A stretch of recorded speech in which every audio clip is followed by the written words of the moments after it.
please can you say something about shadow work? The inerrance in the self is the way, and yet the Vasana tendencies of the ego.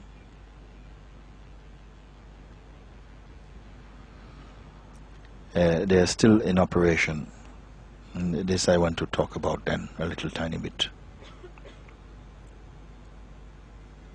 Inerrance in the self you mention is the way, and yet the Vasanas. So inerrance in the self mean to abide consciously at the place of either the feeling I am or the weakness of this I am. And when this is done, when this is clear, something is recognized non-phenomenally, a non-phenomenal recognition I call it, where somehow there is everything falls away. Everything falls away in terms of the substance. It falls away. Sometimes people ask me, is the world real or not? I say, for the relative mind it's real. For the awakened mind it is unreal. And I'll explain what unreal. I don't mean it doesn't appear. But the way in which it appears to the body-mind is very different from the way it appears when there is consciousness holding on to itself.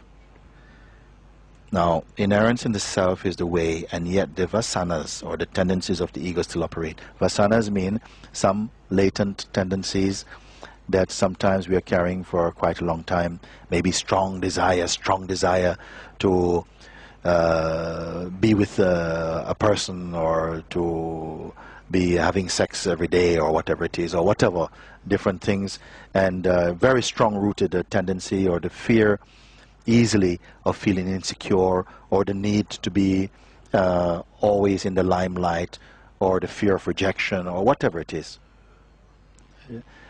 That when they are so loud, and they are loud simply for one reason, they are full of identification, full of identity.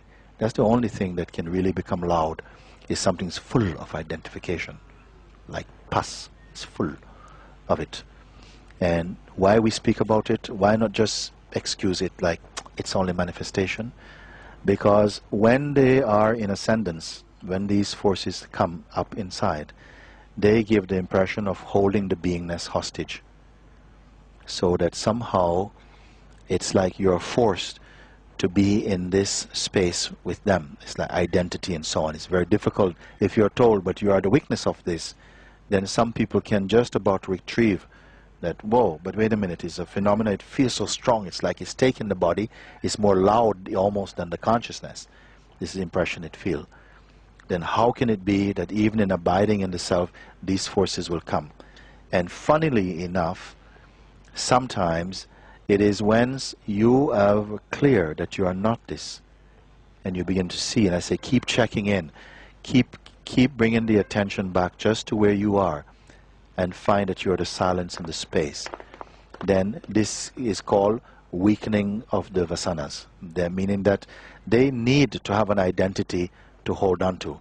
Therefore, this is why those who have transcended their influence say that they don't exist. But only then they don't exist. As long as you're in the relative state that you are the body-mind person, then they will exist to you. They will feel, they will have the power, the presence, and the force. The ability to distract the attention will seem to be in them. They won't make you feel like you're human, that you are a person. It really, these forces keeping you in the modification, I am a person, and I'm different from other persons. And that is a strong modification of the truth. If you feel that these forces are strong in you, then you identify them clearly. When they arise next time, don't speak about them from the past, because there's no vitality right now. But in the moment when they are coming, and I'm preparing you ahead of time, write down and identify what is the message inside this energy. What is it telling me? It is saying that you're not good enough, or you're saying you're not going to get it, or it is saying that, yes, you are, oh, I am something special, and yeah, this type of thing, you want to go with this, it's feeding the ego or whatever way. Then somehow you write this down clearly first. This is what it is about. Now find out for whom is it. For whom is it? Who is suffering this fear? Who is suffering from this weakness? Who has this desire? Who has this need? Huh? And then of course something might say, well, it's me. No? No, but I don't want you to say it's me. I want you to go to the me place inside you. Use the spell of the feeling, because it's all inside the body mind. It will feel. Sometimes when you're like this, you don't want to come to satsang. Yeah, I don't want to go there. Somehow I feel terrible. I feel you're on fire and your mind is like a forest fire. Okay, it's a good time to come to satsang. But you look at the same time, you feel this inside, and you find out, who suffers this. Really be intelligent about this. Don't fob it off with clever, Advaita, false Advaita kind of remarks. Because if you want excuses, Advaita will give you some 5-star excuses. But if you're genuine, the same Advaita will break all your delusions. Keep look and see, does it really exist, the one who suffers? Does it exist? Go and look. And look and then see what happens. Keep steadily looking.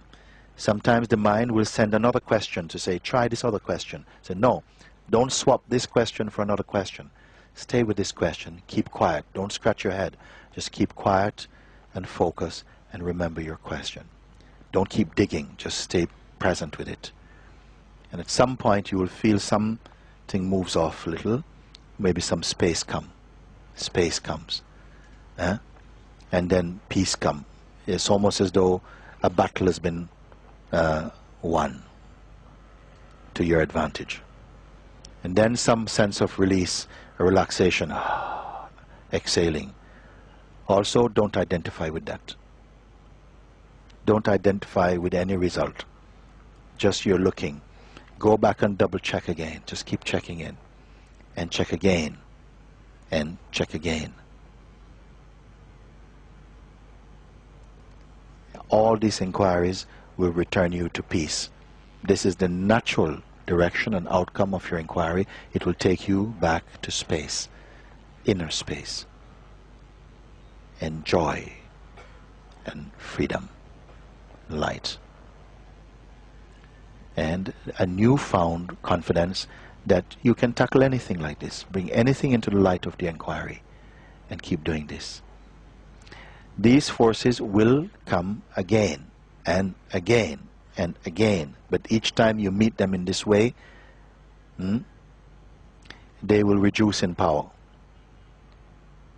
They will reduce in ferocity, and you will defeat it. You being who?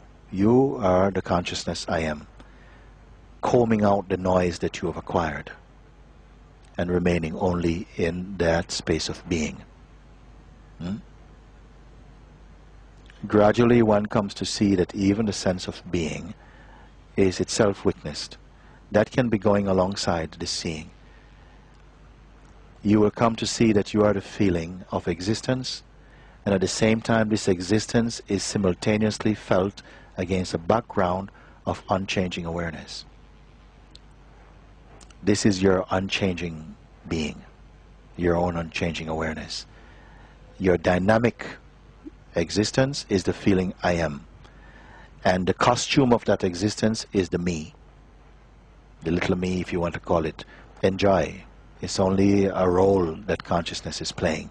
No harm. When it is seen with a clear light of understanding, no harm will be done. And like this, you will go. You will not say, oh yeah, I really finished that one. No. I who? And you will still see that the still ego is finding a way to speak, appearing to be consciousness. Like this, you do it. You keep it up for a while, and everything, all your whole experience of life, your inner outer life, everything is merging into one beautiful wholeness.